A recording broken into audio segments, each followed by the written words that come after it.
We're going to try to fix that.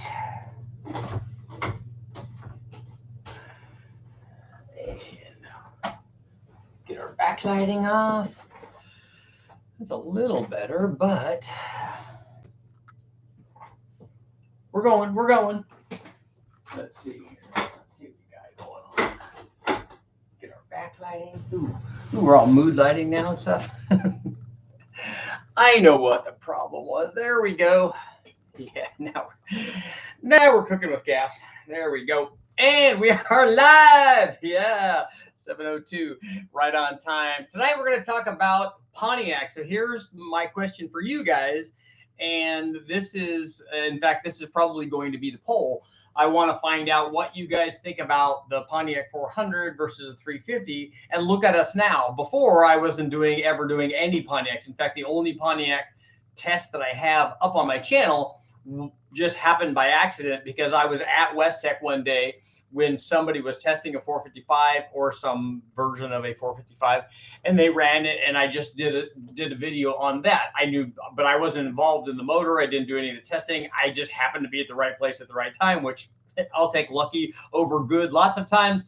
But now, after doing a favor for the young lady that owns this motor, and hopefully it goes back in the car, I went and tested it at West Tech, and it ran great. It did perfect, or her husband did a fantastic job on putting this thing together and making it right, and it's running good. It's tuned, and now it's back and over at the automotive shop, and is going to get put in. And what they're doing is they're going to take a 350 Pontiac out of that car, and it has a turbo 400 attached to it. So here's my question for you guys. And I also have the ability to test another 400, one that I can do more modifications on. I didn't want to do anything to this. In fact, I didn't even want to put the camshaft in it because I knew that the way that the motor was, with the decent heads on it and with the Q-jet was all dialed in, and we dialed in the timing, all that stuff. So it's ready to go in. It's going to get attached to another turbo 400. It's going to go in. It should drive around and be fun. And, you know, they could do all the fun stuff that go along with a car that's like that you know, it's a muscle car, and so they'll be able to do burnouts and all that stuff. So it'll be cool. And it'll be perfect for what they're using it for. It doesn't really need more power. That's why I didn't put the camshaft in. But I do want to do more Pontiac testing because it's a motor that I haven't covered, along with the Oldsmobiles, another one of the OEM ones. And I need to get back to the Buick 455. There's so much to do. But on the Pontiac, I might have the opportunity to do 350 stuff and or 400 stuff. So my question to you guys is, should we do, is the 400 kind of the go-to Pontiac motor? I know people like 455s, but they're, you know, let's face it, they're really hard to come by. I've never seen one in a wrecking yard. Not that I think I've ever seen a 3 or a 400, because I don't see a lot of Pontiacs there. I have seen a couple of Trans Ams, but I'm pretty sure, well, I know for sure one of them, I wasn't really looking for Pontiacs, but I know that the one that I saw that I remember was definitely the 403 and not a Pontiac 400. So you don't see a lot of them, but I think on the scale of availability, 455 is there's not nearly as many of those as we see the smaller motors, certainly the 400s. And I think that that's probably the go-to thing. And we see less builds on, if we're going to see build-ups and dyno tests, we see more of them on 400s and then 455s, and then probably less on 350s and the smaller 326. Obviously less on 303s and 301s and those kinds of things too. So naturally, I have to consider doing boost on one or both of these.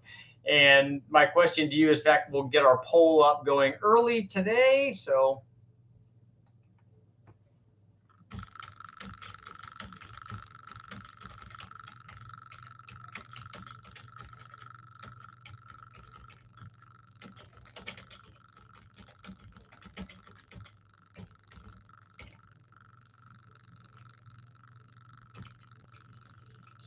is a 350 Pontiac a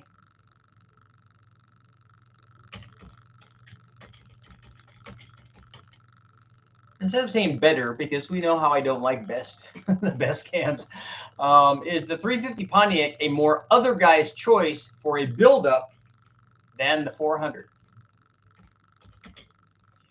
So let's ask our community. see what they think. Are we going to get 100%? Probably not. I'm excited about doing the 400 and or the 350 because the things that I have planned, whatever I do, maybe we should do both, is that I want to do them in stages like we do. So I want to show people where we start out with, especially after doing this 2-barrel test that I have the video coming out on the 400 on a what is presumably a stock cam 400, albeit one with, you know, the smaller chamber head, so it has fairly good compression. It had a stock cast iron intake manifold, had a Q-jet, all that stuff was stock. But after doing the 2-barrel test on that will be our starting point. And so what I want to start out with is your bare bones, basic, smogified 400 or 350, something with big chamber heads on it, something with a 2-barrel intake manifold on it, something with a mild camshaft in it. So it's going to have low compression. It will be 400 inches, but it'll have low compression. It'll have the, you know, the not performance oriented heads on it. It'll be saddled with a 2-barrel intake manifold and carburetor. So it's not going to be, and a mild camshaft, obviously a factory camshaft. So it's not going to be doing very well. It's not going to be starting out on the stellar end of the performance scale. It's going to be your bare bones, basic low buck kind of thing. And I like doing these because I've done these both on the Ford stuff when we run a stock motor from the wrecking yard, either a 5-liter 302 or a 351. Whenever our starting point is 250 or 260 horsepower or less, we know that we're starting out, you know, on a V8, something that's 300 or 350 cubic inches, because I did this also on a small block Chevy, and that was even a small block Chevy that had a somewhat built bottom end, because we put forged pistons in it. We put forged flat tops with valve reliefs and ran it with 64cc chamber heads. We also ran it with 8082 heads with the bigger chamber heads on it to start out with. But when we equip those kinds of motors with low compression, no head flow, a 2-barrel intake manifold, and cast iron exhaust manifolds, they do not perform very well. In fact, on the small block Chevy, I think that it started out with like 230 horsepower or so. The torque wasn't terrible because it's still big enough to make torque, but the horsepower was, and it didn't want to rev. It wanted to make peak power really low and just wanted to like make torque. And the thing is that even when you do that stuff, a lot of people think, oh, well, it's got snappy throttle response. It probably makes lots of torque. No, it doesn't. Even at 2,000 RPM, if you put better stuff on there, it makes more torque and more power everywhere, basically. It just makes more torque there and then a lot more power on top once you start putting a good 4-barrel. I mean, even a quadrajet, a cast iron intake manifold and a quadrajet makes more low-speed power than the 2-barrel does. It doesn't give up anything. And then if you start putting camshaft in, the nice thing about having stock camshafts in it is you can put an RV style cam, you know, RV cam. You can put that in there and gain power everywhere. Even at 2,000 RPM, if that's where you want your torque to be, you can gain that. Compression obviously gains everywhere. So if you take off in the case of the small block Chevy, take off the small 882 head, put on some 64cc chamber head, or any sort of aftermarket performance aluminum head, an L98 head, whatever, put that on, raise the compression, get more flow, and again, you look like a hero. And then once you start, and then a dual plane, an aftermarket dual plane intake. Now here's where you start losing a little power, or at least we did in the small block Chevy. I don't really know on the Pontiac as much until we test it, because we see this, and we also saw this on some of the Ford stuff, especially some of the big block Ford stuff on the 460, that when we went away from the factory manifold to an aftermarket manifold, in that case it was a Hawaiian, we actually lost power down at 2,000 and 2,500 RPM. Now it picked up power past that, and the same thing on the Chevy. If you go to an RPM air gap, you know, there's a chance that you'll lose very low speed power, but you'll gain it all on top. And this is definitely the case with camshafts.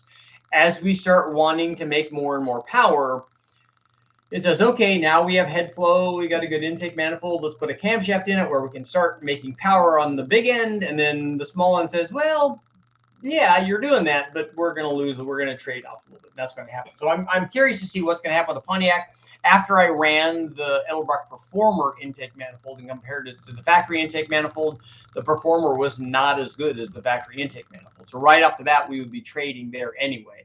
I'm more anxious to run the RPM version to see what's going to happen.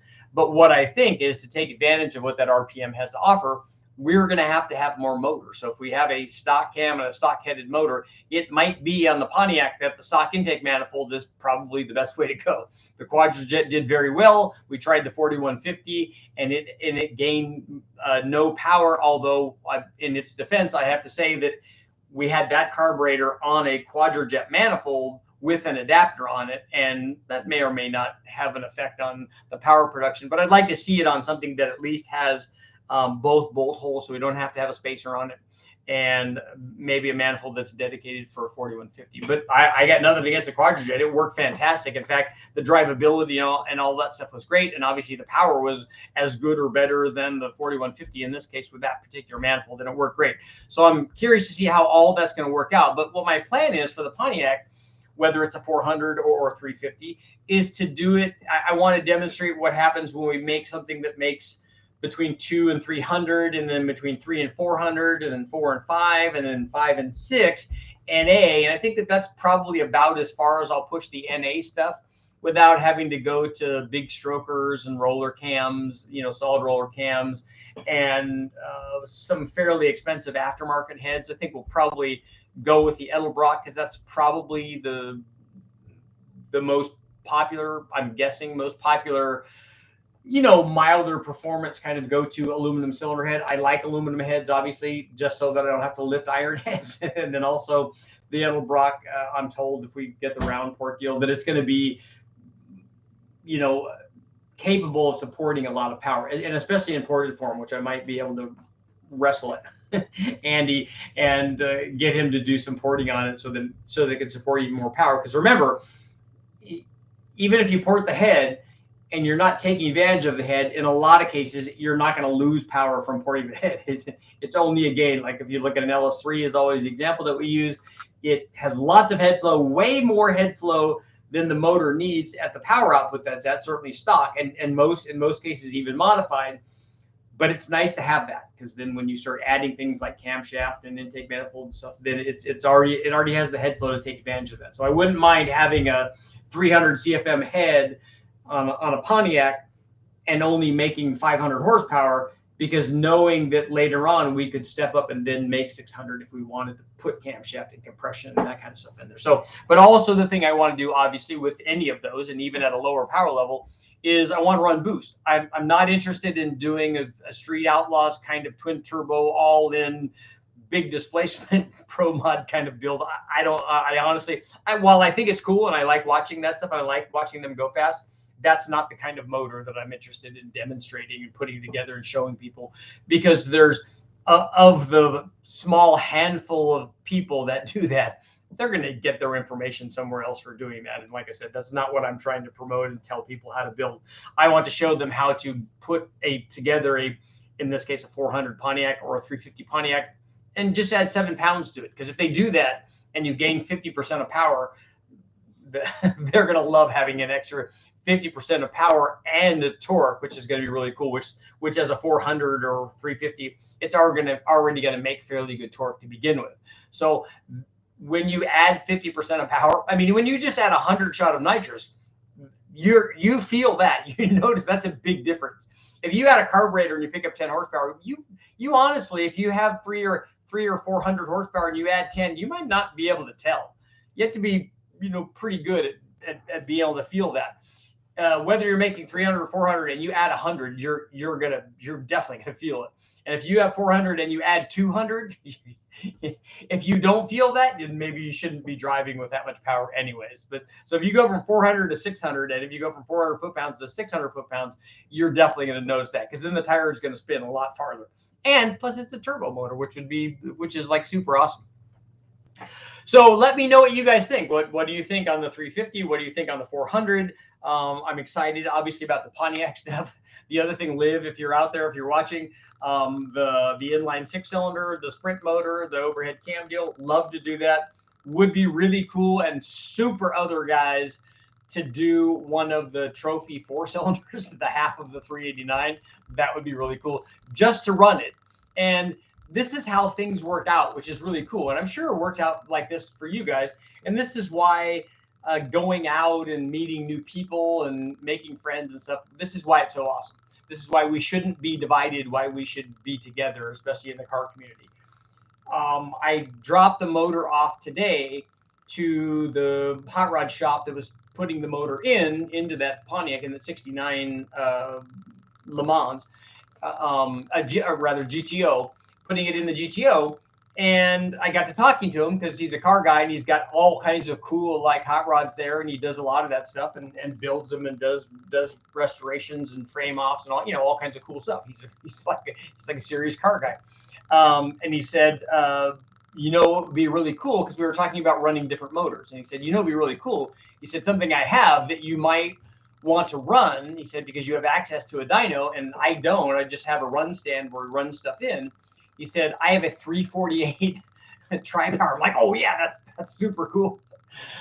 Because not only is it a W motor, which is awesome. Obviously you want it to be a Z11 409 or whatever, but the 348 is super cool, because I told him, look, I told him the story of me at the wrecking yard. I said I was in line in a big long line because it was a sale weekend. That's my jams. I was in line with my stuff, getting ready to pay for it, the engines or whatever that I had, and I looked over and I saw a guy over on the ground sitting next to an engine. I'm like, that like looks like the cool W valve cover. I'm like, there's no way that guy found a 348 or even a 409 at this wrecking yard, because I certainly would have seen it and I would have obviously grabbed it. So I got out of line. I'm like, this is totally worth me like leaving my spot in line. So I went over and started talking to him. I'm like, dude, is that a 348? He said, yeah. I said, and is that the 4-speed transmission that goes with it? He said, yes. I said, did you find that in a truck? He's like, yeah. He goes, it was over in the, I don't know, specialty spot or whatever, where all the cars are. I'm like, how did I miss that? He goes, as soon as they put it in, I happened to be here when they were doing it. And he said, and I immediately took it out. So he had, and I don't know if it was running or if it was a core or what it was, but it was a complete motor and trans. He had the bell housing and the clutch and everything was there, and the motor spun because I saw him spin it over. And so from, obviously we don't see very many, or I didn't ever think I would see any of those, but I did see that one. And since then, I told this gentleman the story about it. I said it would be really cool. And this is I think it's a like numbers matching TriPower like 348. So that would make it even cooler. And then obviously I think he's probably going to sell that to somebody that wants to put it in, like a 61. So it would be really, really cool to see that thing run, because that's definitely other guys. 348 TriPower would definitely be other guys' material. So that's very cool. And maybe, and getting to talking to him, getting to meet him, seems like a super guy.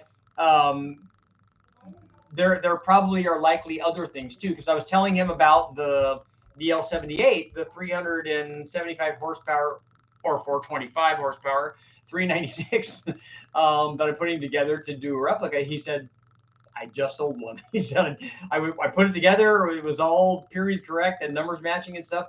And then he ran it on this run stand and stuff, and it ran good and stuff. And he said, and he had gotten rid of it. I said, oh, that'd have made my life a lot easier just to take that and run it.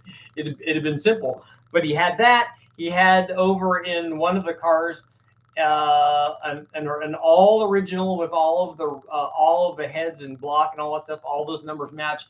I think it was an L79, 350 horse, 327. I think that the only thing missing on that was the carburetor, but he had the intake manifold. The heads are right. There were 461 heads. So that, again, just lots of cool stuff. And when you go meet these new people, there's lots of cool. And I knew that I was going in the right direction when I was driving down the road where his shop is at. And I had the Pontiac engine in the back. I'm driving down the road, and a 427 68 or 69 Corvette drove by me. I'm like, oh yeah, definitely in the right area. This is super cool. But so that is a potential other guy's deal. A 348 TriPower would be very cool. Also the all of the Pontiac stuff, and then obviously I have all these other things that are waiting in the wings.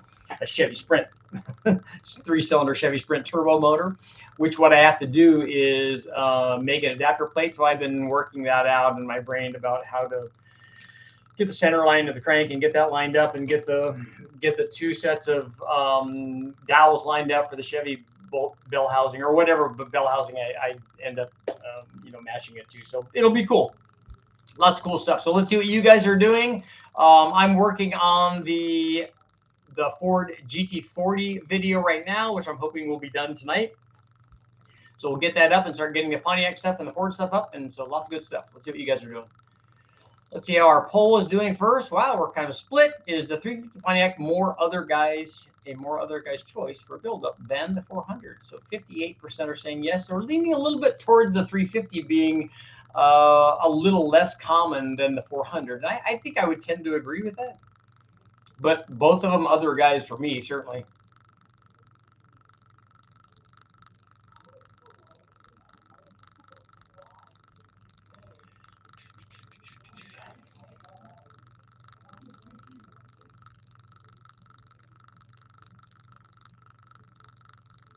Rather have a 428.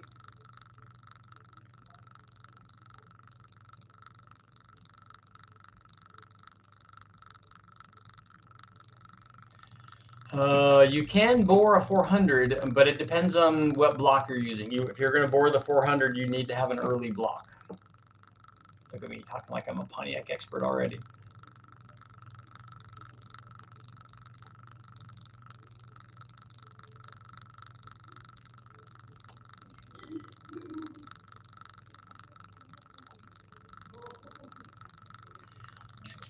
A 350 crate motor with 342 horsepower and 400 foot-pounds does not have a lobe on the camshaft to run a mechanical fuel pump. It's a pain trying to get the engine to idle, then calm enough to drive.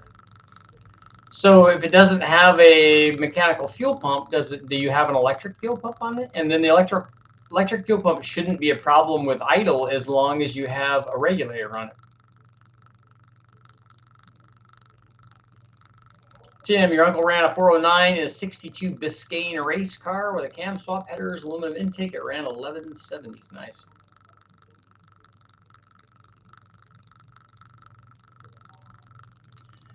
One's a 326 with boost to make a lot of torque, but it wouldn't be much of a powerhouse in the upper RPM range. The Oldsmobile guys are still waiting for a 455. That would be cool. 346 spec versus a 348 TriPower would be good TV. Yeah, but the 346 spec came out way after the 348 did.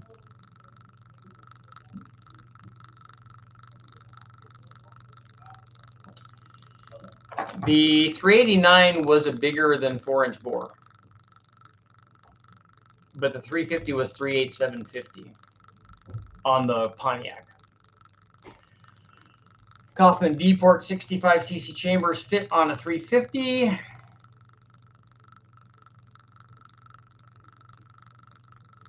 Yeah, Monza, on the earlier 400 blocks, you could overboard them, but the later ones not as much. That's what I was told by Andy.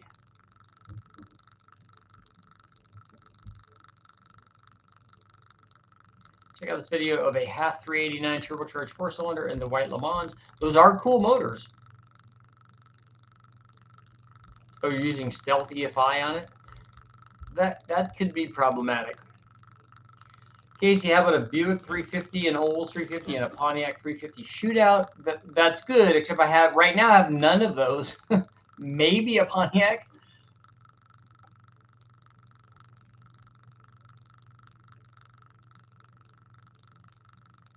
Or my uncle telling me about the Buick 350 motors back in the day. He said they made stupid torque.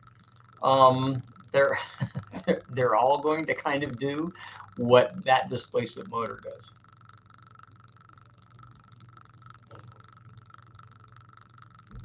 .350 Poncho is often overlooked as a decent street motor, more commonly available, makes decent street power, just needs compression, a decent cam. What I would like to have available to me is the production numbers for all of those motors. I'd like to see how many of those motors, and maybe that's online. I've just never searched for it. I'd like to see how many they made. So I'd like to see which one was actually more common.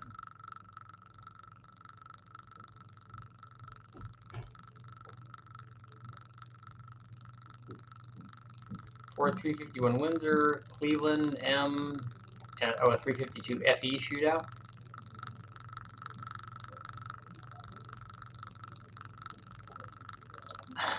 Great job with the Pontiac knowledge, Richard. And frankly, we'd eat up any Pontiac contact. That's good content, not con. I know. 301s are real tough to work on, but could still be interesting. I would love to run a turbo 301. I just think it would be cool because it's cool. After looking at it, I can see why they're not performance oriented. The intake manifold's terrible. Cylinder heads are terrible. I can see why all of that's the case. I think it would be better to do a turbo 350 or a turbo 400 because you'd have a turbo 400 and then you'd have a turbo 400 behind it. 262 versus 283 versus 289. I think the 262 is very, I mean, it's down 20 cubic inches to those guys.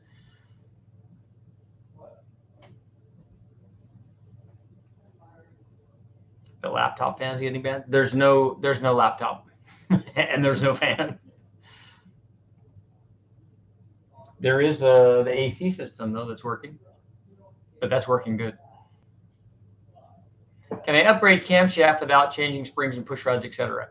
There are some cams that you can put in that are no spring required cams, and you can do those. And you don't always have to change the push rods either.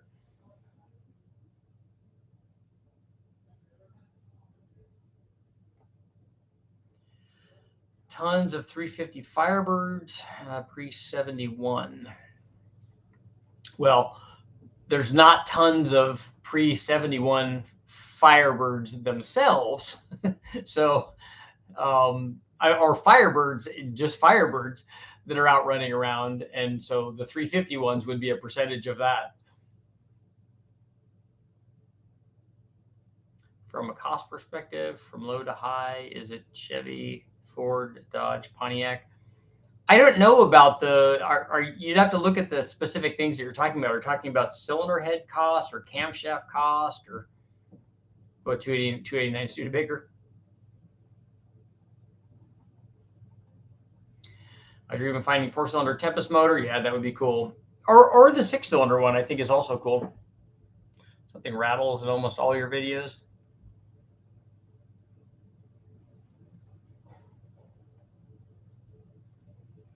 Look up Atlantic Coast Converters in Conway, South Carolina. The owner used to run 301 in his race car and ran low 5s. But did he run stock intake and did he run the stock heads? My guess is no to either one of those.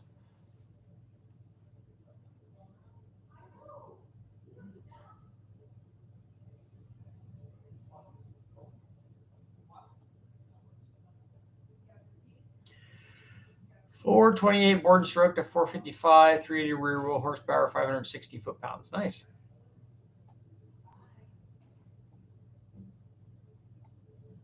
Low 5s in the 8th is like super fast.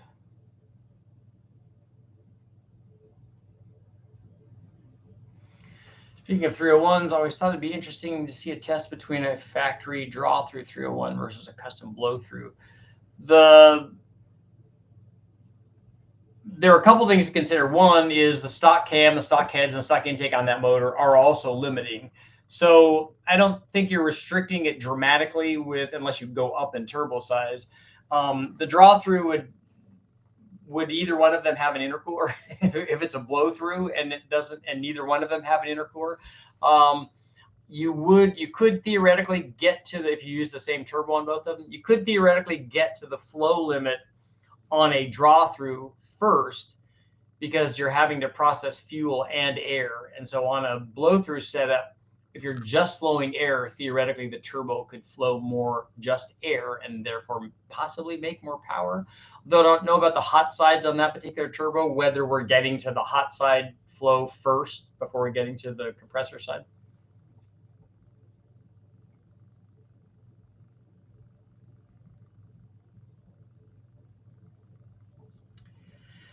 The 428 and the 455 are not the same bore size. One is a 4150, one's a 4120, and then the 428 I think is a 4-inch stroke. I think I wrote that down right.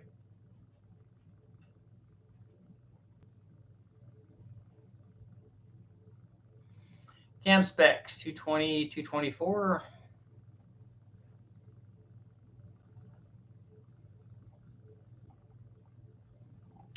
RAM, I don't remember what your numbers were. I've already gone past that. I can scroll back and see if I can. Did you run it on an engine dyno? 350 crate motor with 342 horsepower and 400 foot-pounds. It depends on what's on the crate motor. 340 horsepower, 400 foot-pounds is not a lot for a 350. It's right about what you'd expect on a fairly mild cam with a dual plane on it.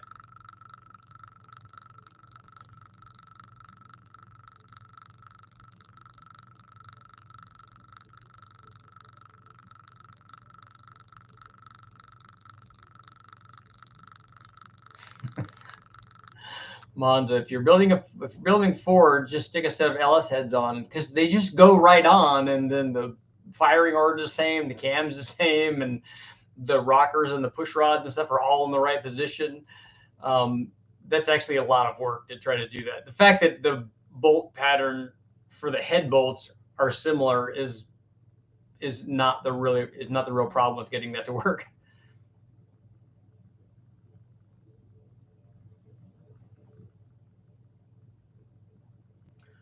The 421, the 428 have the same stroke, but different bores, right?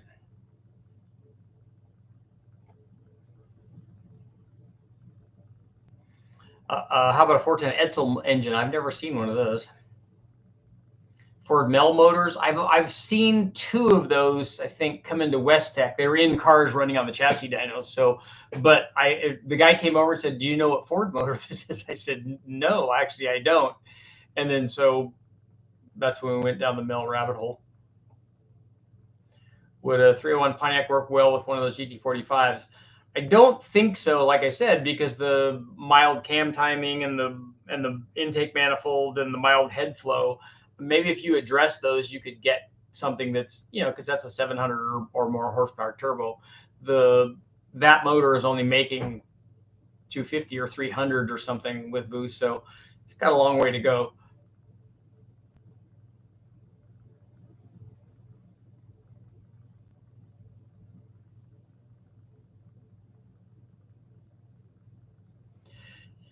Yeah, I agree, Monza, that the little 4-cylinder would be cool, and you don't see hardly any of those.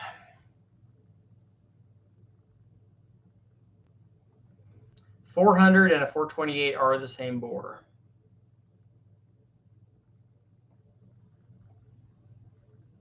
ARC, 61,000 of 107,000 68 Firebirds came with 350, the most popular Firebird engine in 1968. See, it is available.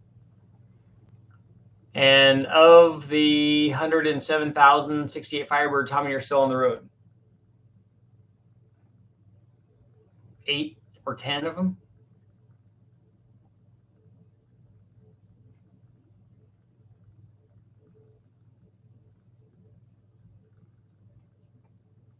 Can 350, 400 heads be put on a 301?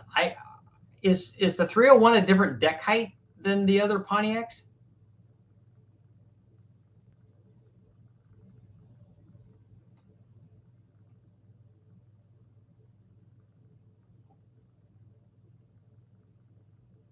You think someone that's been building Pontiacs for the last 35 years might know?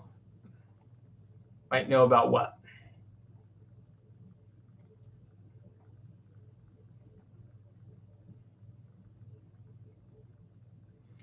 .301 is a short deck. Oh, very different engine. Okay.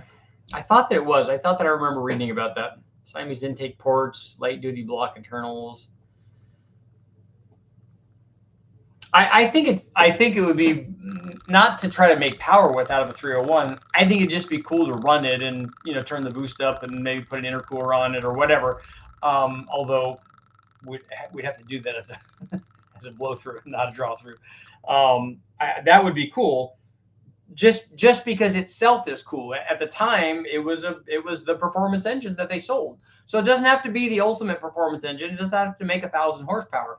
If it goes from 200 to 300 or 300 to 400 or whatever the number is, that's just good. And we could talk about its limitations and stuff. It's just other guys. 917 Porsche. I don't even have enough money just to say that. 301 is a lower deck height. Fewer main journals. Man, it has all kinds of stuff taken away. Custom intake required for 400 heads on a 301. I think so. Ford made a 4-cylinder. Mercury Marine did. Yeah, they have that 3.7 liter that uses a 460 head. Scott, it's not true that Pontiacs from 350 to 455 are all the same block. They're not the same block. They're different thicknesses, and different and actually different main journal sizes too. The 326 is another one. That's a 3781 by 375, so it has the same stroke as the 350 and the 389 and the 400. It's just a smaller bore. Yeah, that's Dan and his budget 917 build.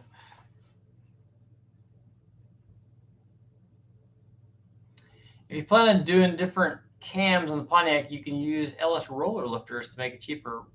The hydraulic roller, or that's the same bore size? Does a Pontiac use a different lifter than a small block Chevy? Wasn't there a test back in the 70s with an overhead cam Pontiac motor? Probably. You can find a 4-barrel factory 301. Oh, from one of the NA versions, you can blow through it. That would be good.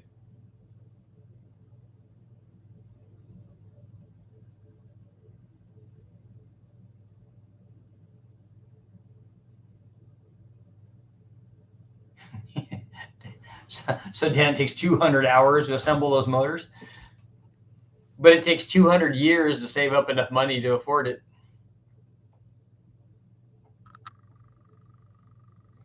Charles, I'll have to check out the video on the turbo Pontiac in the Le Mans. The 1955 267 Pontiac will bolt up all the same stuff as a 455. There are differences in bore and stroke, valve angle, intake manifold flange. Yeah, they're different ones. I also have a 1957 347 Pontiac, but that stuff doesn't really interchange. And I didn't think that the 55 is the same. It's not the same flywheel, right? It's not the same bell housing either, right? I don't think it's the same bell housing as a 455 because I know that my 57 347 is not the same bell housing as a 455. But I don't know about that one. Where do you find parts from from a 917 in the Porsche Museum?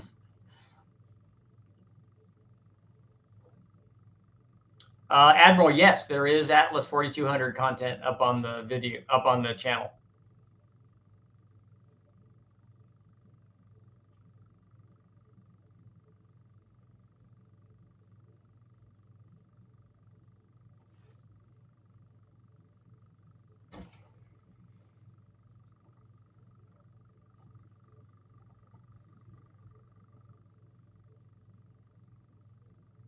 I don't have a favorite engine. My favorite engine is whatever one is on the dyno that's cooperating. So whatever the next one is.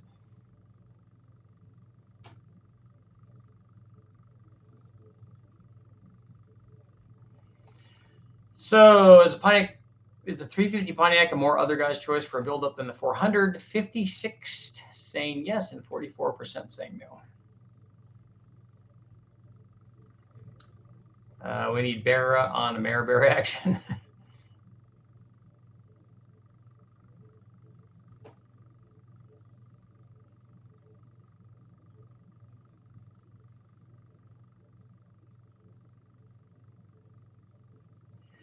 Turbocharger 400, they rev better.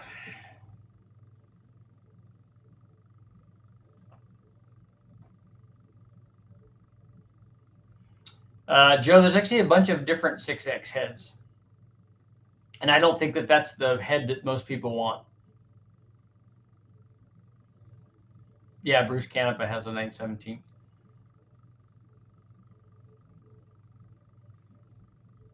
Don, I'm fairly sure the 301 Pontiac had stacked intake ports like the Y block.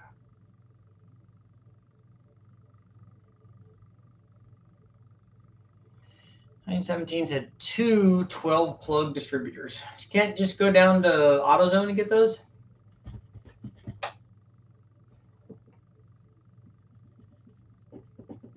Does he have, Dan, does Bruce have more than one? Does he have a 91710 also?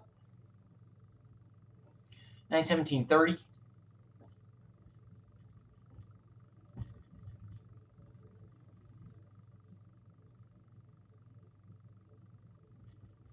I've now got to go through, I have a couple of sets of heads there that that are going to be sold off so that we can get her some money for her car that she's doing. And I just need to go through and get the specs off of the heads and see which ones they are.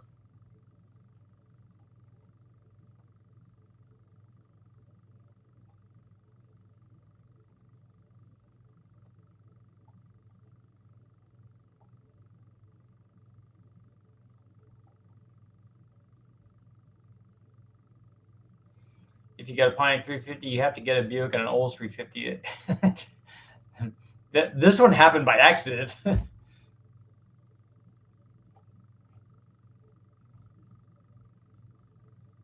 think it would be cool to turbo, or let's see. The 917 is not a 6-cylinder, no. I think it would be cool to turbo or centrifugal blower of 350 Pontiac. Just have to be careful with the Arma steel rods. We wouldn't try to be doing a lot of power with it, just some power. 350 HO had notched bores, a bit larger valves. The 400 that I have has a notch bore.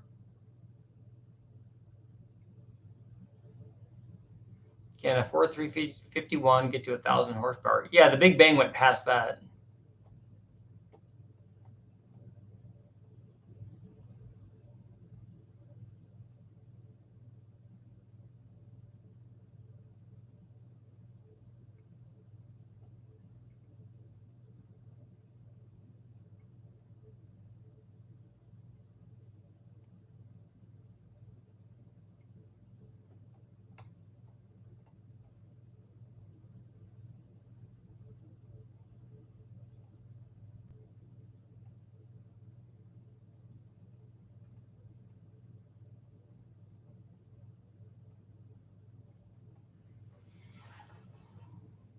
.468 big block with AFR 265, a 294 cam. Should I upgrade from the Magnum rocker to the Ultra Pro Magnum rockers? Well, Magnum rockers work fine for my setup. I think they probably will. Is your Magnum a roller rocker, or is it a steel roller tip rocker? I can't remember what the Magnums are.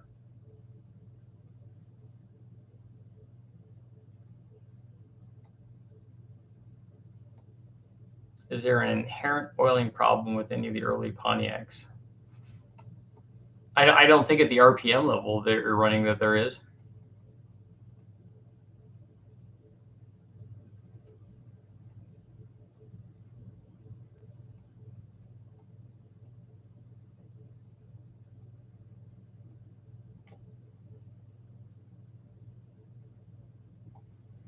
Richard, when you finally Big Bang a mod motor, what do you think a little 2-valve will make?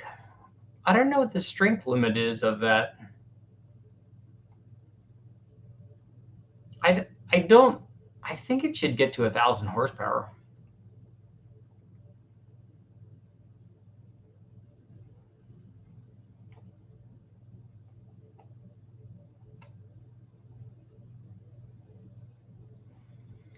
Pontiac lifters and a Chevy will come out of the board too far, but a Chevy lifter and a Pontiac works great. You can also gut the hydraulic ones and drop them in a solid lifter and just slash up.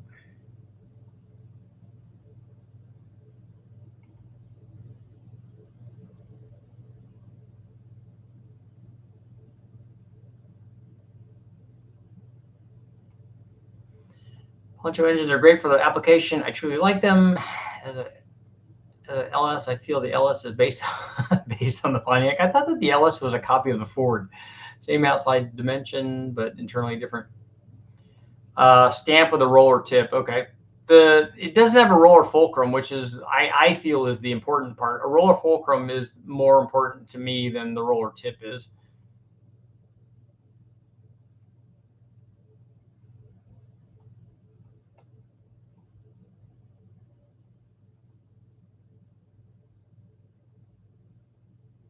They say powdered rods let go at 400-ish. Yeah. We know that that's not the case.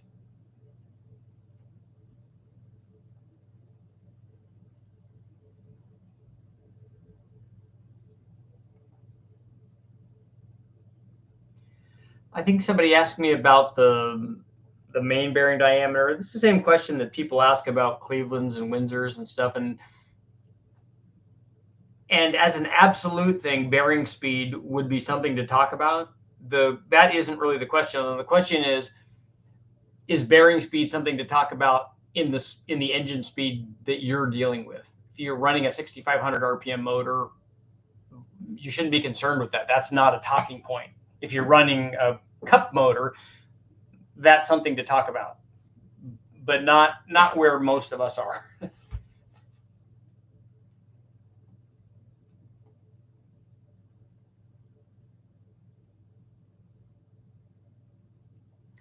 I bet 600 will be okay. The pistons are the same as in a Terminator motor. The piston's not the same as in a Terminator motor. If you're talking about a 2-valve, the piston in a Terminator motor will go way past 1,000 horsepower. We know that.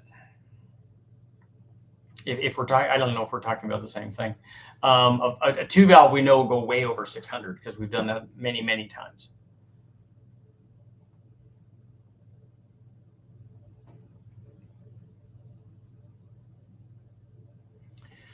What intake should I use to swap from a TBI to carb on a 1990 350 Chevy? I saw something about the Vortec heads from the year having a different intake bolt pattern than normal 86 and earlier. Yes, if you have a Vortec headed motor, you need a dedicated Vortec intake manifold, and lucky for you, they sell those. Almost everybody does. Speedmaster and Edelbrock, and everybody sells a very common dual plane carbureted intake designed to bolt right onto those cylinder heads.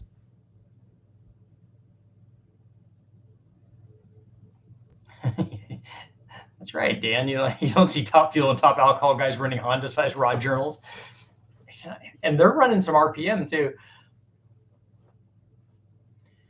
I found that 2V heads with 205 intakes seem to have more low-end response. So you're thinking valve size is related to low-speed power.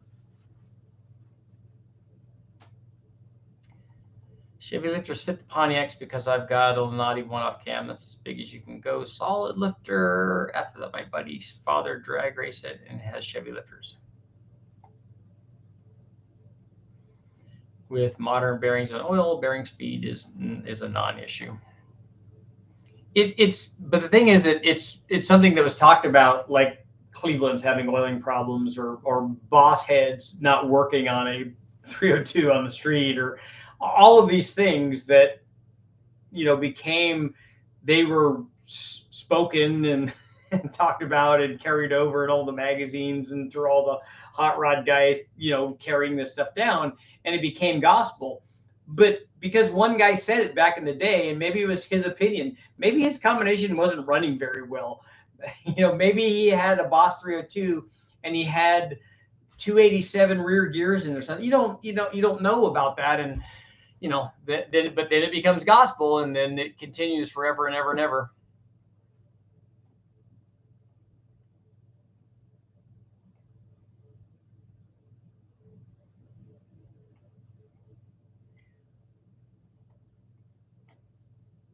I thought that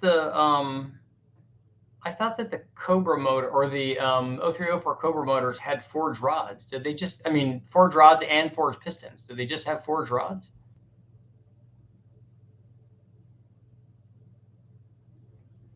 How about a Buick or Olds 455? I have a Buick 455. I don't have an Olds, though. Bearing speed is still relevant on a cup motor, right?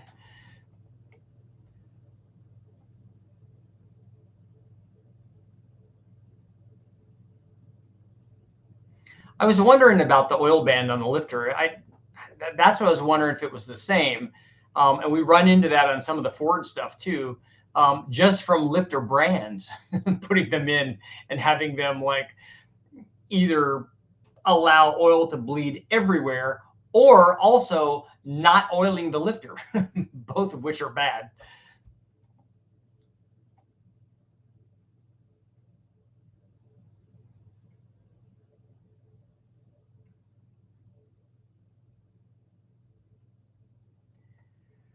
Low velocity at low speed. At low speed with the big 4-valve heads.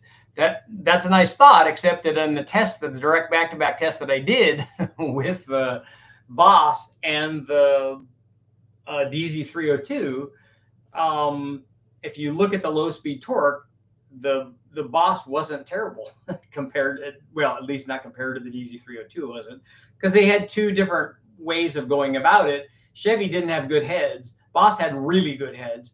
The Boss had a smaller cam, which tends to help low speed power.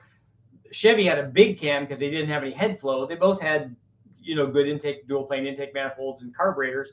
So they went about it in a different way to try to make the power that they wanted to make. And both of them, was better with more gear and stuff. But the Boss, I was very surprised on how much low speed power it made, even with the big heads on it. And that's at wide open throttle. At part throttle, that might be a little different.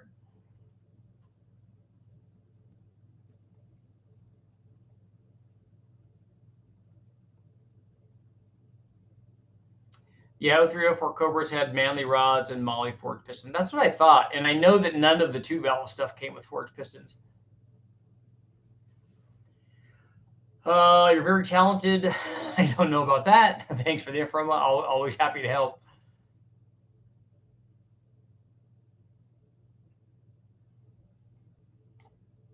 The Olds 455 was undersquared, had a really long stroke. I don't know.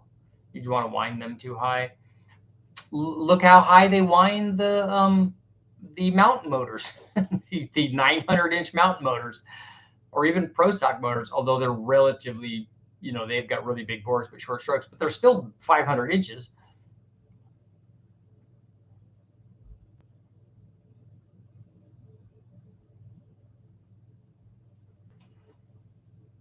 Ford just figured out if you block part of the port on the 4V heads, they put port stuffers in those, especially on the exhaust side. And then a lot of guys would fill the bottoms of the port. I mean, the port is just, it's way oversized for the amount of flow that it has. But I was just surprised at how well it did.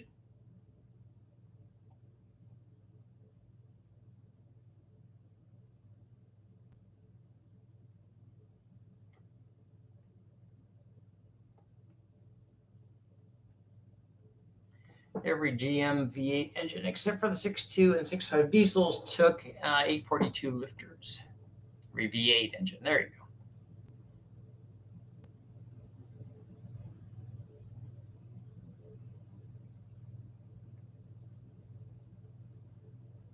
Is re-ringing with the 12 thousandths taper a waste of time? You have 12 thousandths taper in the bore? Is it sealing? you're asking a lot of the ring to expand and contract. But with that much taper, the good thing is, depending on where the taper is, you have more ring gap as it expands.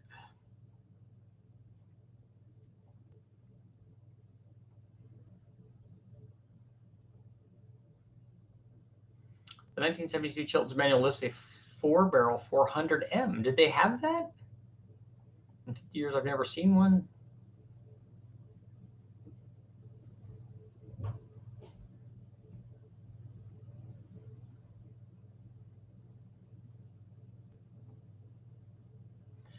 What are your feelings on?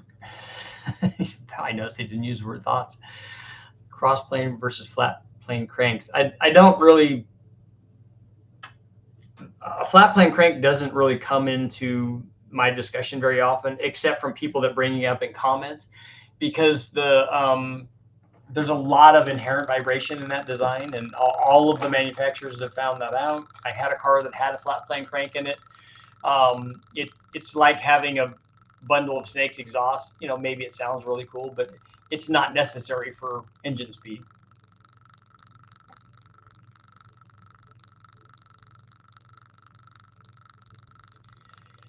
In 69 770, Pontiac had a 303 short deck Trans Am motor. Yeah, there's still argument about whether or not any of those actually made it into production cars, though.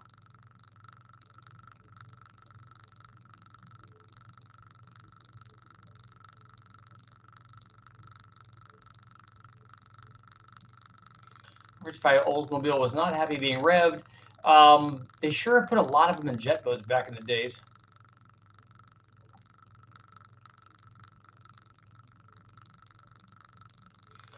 I would think if it was a 400M and it was a 4-barrel, that would have happened early on.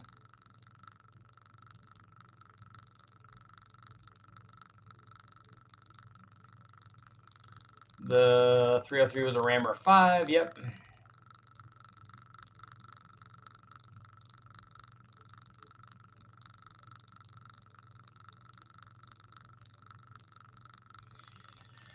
No 303s made into production cars. I didn't think so. They're all Rammer 5-headed Trans Am. Yeah.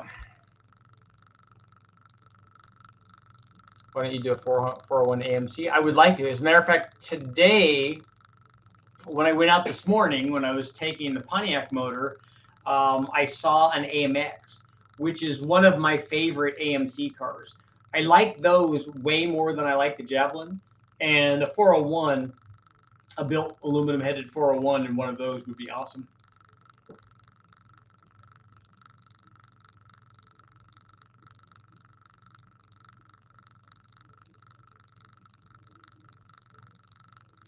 Fun fact. Here's a fun fact. You made out with your sister. Somebody tell me what movie that's from. Ram Air 5 has the same valve layout as the Nailhead Buick and the FE Fords. Nice.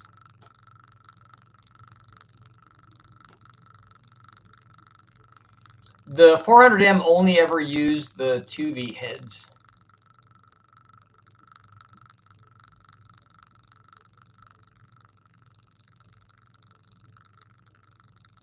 And all Gen 3 LS computers support E85.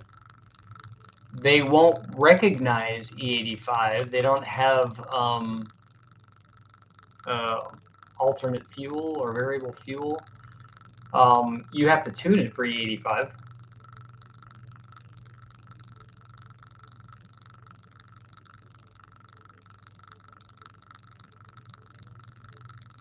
Nacho and Better Call Saul has a AMC AMX. I really like those. I like them that they're shorter than the Javelin. VWs have flat plane cranks, yes. Probably Porsche 6-cylinders and Ferrari Boxers have those. Suggestion for a pull the flat plane crank in a new Corvette. Is it just hype? They didn't. I don't think that they needed it for power.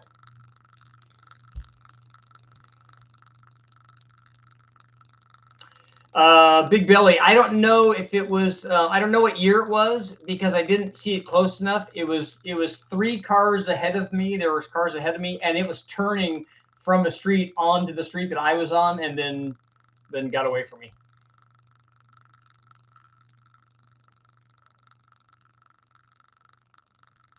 Yes, Jay, Euro trip.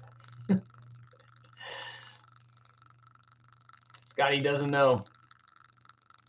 The Subaru, that's right. Whoop-de-doo for my Subaru.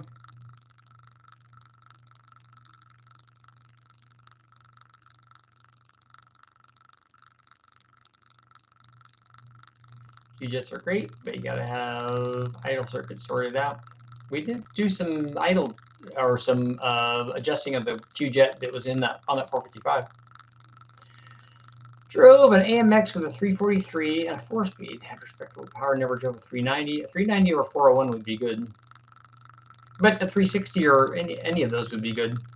Even a 301, right? The AMC had a 301. I think that's what they had in the Gremlin. I had a friend of mine in high school that had a Gremlin, a 5-liter Gremlin with the factory traction bars on it, and I think that was a 301. I don't hear any weird fan noises. I don't either. A 304, Kaufman high port heads. Yeah, Kaufman's name has come up, and obviously Butler as well. I thought Q-jets are pretty easy and straightforward to tune as long as you had them start with metering rods. We did. We had a little the solo cup full of rods, and what I did was pour them all out of the ground and find two that were richer that matched, and I'd put those in. How much boost can a 3.5 double over can V6? I don't know which one you're talking about. With stock forged steel rods, cast iron crank with aluminum piston handle. I don't know, because it's not going to be a function of that stuff, probably. It'd be a function of, like with every motor, it's going to be a function of the ring gap, obviously the tune, charge cooling, the chamber design, all those things probably come into play. And then after that, after all that stuff is right, you have enough fuel, you have the right timing, you have cold air, you have high octane fuel, like E85 or something, and then you turn it up properly, then we get to the point where something else matters. The connecting rod strength usually, or the piston strength. 304 AMC and now 301. I don't know why I was thinking it was a 301. Will you ever do an Olds 455? Yeah, I probably come into contact with a 455 at some point. Idler restriction of Q-jets are not for the faint of heart. My dad had a 301 4-speed Gremlin. See, there's somebody that's showing me some 301 love.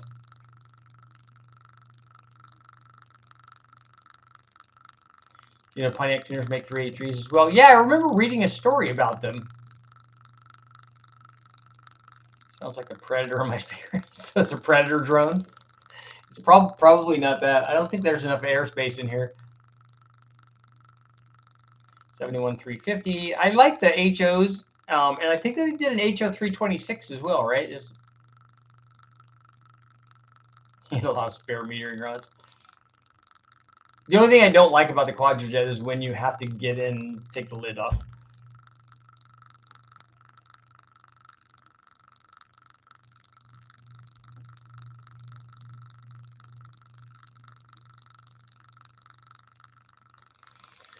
I would like to try if somebody has one that they will loan me, I would like to try a TriPower, like a 389 TriPower. It would have to be a later one, right? To run on the 400. So I'd like to try a 2-barrel, a TriPower, and a 4-barrel.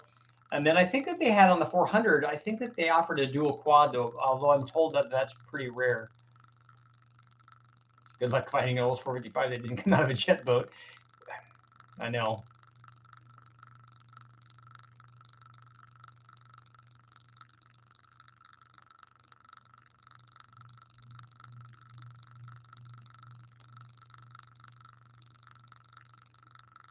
Mercedes-Benz 3.5-liter V6.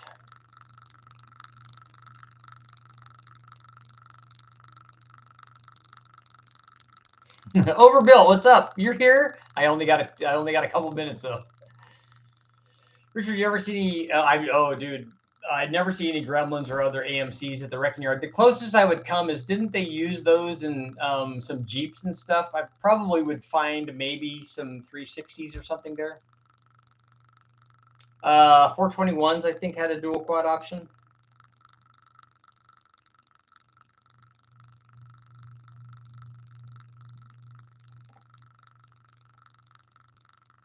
People hate on the Olds 455s, man. They sure ran them in a lot of boats.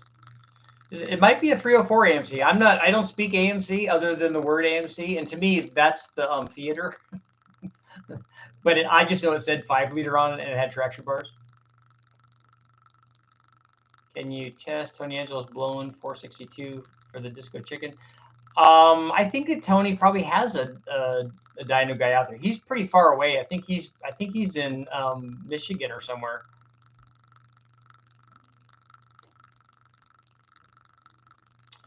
I have one if you want to use it. 66-389 TriPower. Will the 66 work on the 400 heads, on the later heads and stuff? I think it will, right?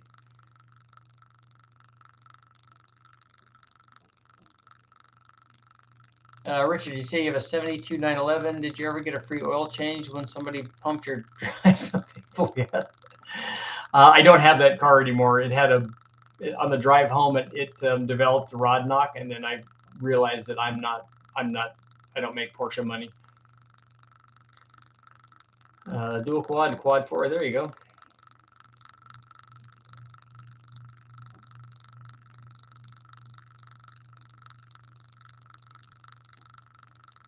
$401. Maybe that's what I was thinking. Dual quads were on the 389s and 421 Super Duties, Mega Rear. Can't find 304 AMCs in almost anything.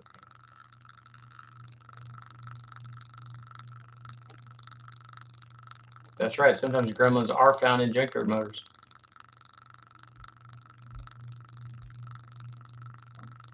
Oh, an Edelbrock dual quad. Okay. 66 and 65 will fit the later heads. Good. That's good. 421 Super Duties. Yeah. And didn't they have a 389 Super Duty also? I think that they did.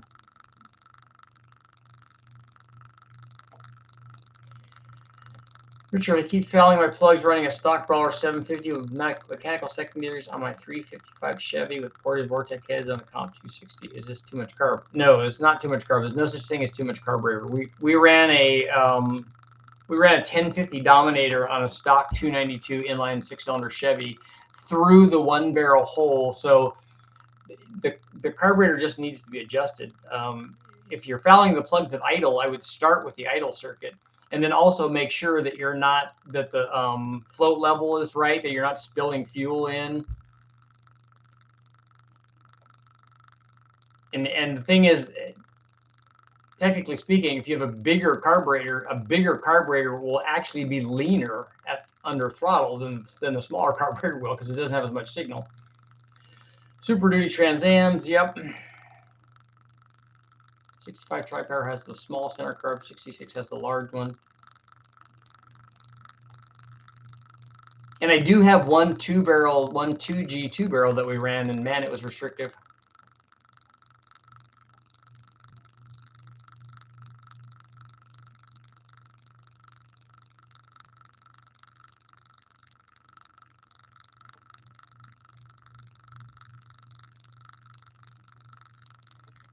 .301 turbo setup on a 350 and a 400. Ken Croce from HO Racing ran something like that, but he did it on a 455. But it was not enough. In his case, it was not enough wastegate for that turbo. What do you think about the old Buick 3.8 liter V6 stage 2 engine, all motor, like the Grand National style one? They had a 421 Super Duty. I know that. The best budget pistons for a 351 Windsor are the ones that came with it.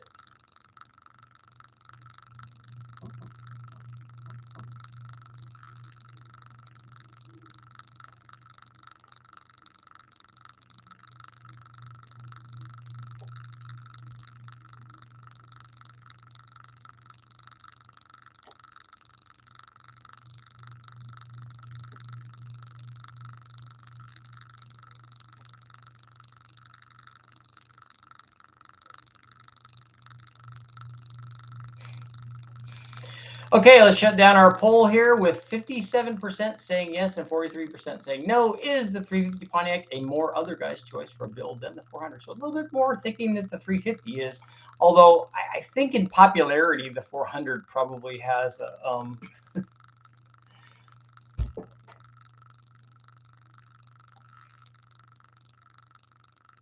than the 350. I think the 400 is more of the go-to thing.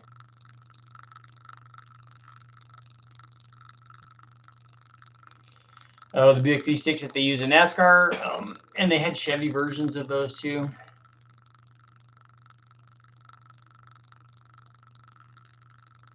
The 301 turbo was too small for a 301. It was pretty small. It was responsive, and they did a good job back in the day. They were looking for horsepower numbers in the 2s and not in the 3s or 4s or 5s.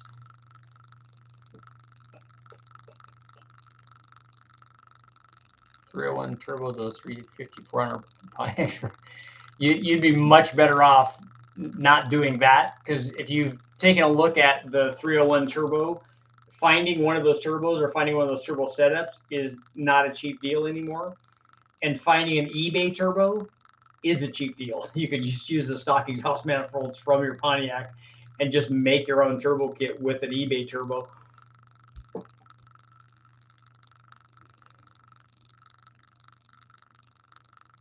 Yeah, Pontiac is already other guys, right? 9/16 race. Okay, guys, that's all I got for tonight. Thank you guys all for showing up. Thank you from my Pontiac people for helping out. And we got Pontiac stuff coming up, which will be very cool. So hopefully 350, 400, all of that stuff. And we might we've been talking already about doing a stroker version of the 400 if all of that stuff comes to pass. We'll have to see. Thank you guys all for showing up. I will see you all tomorrow.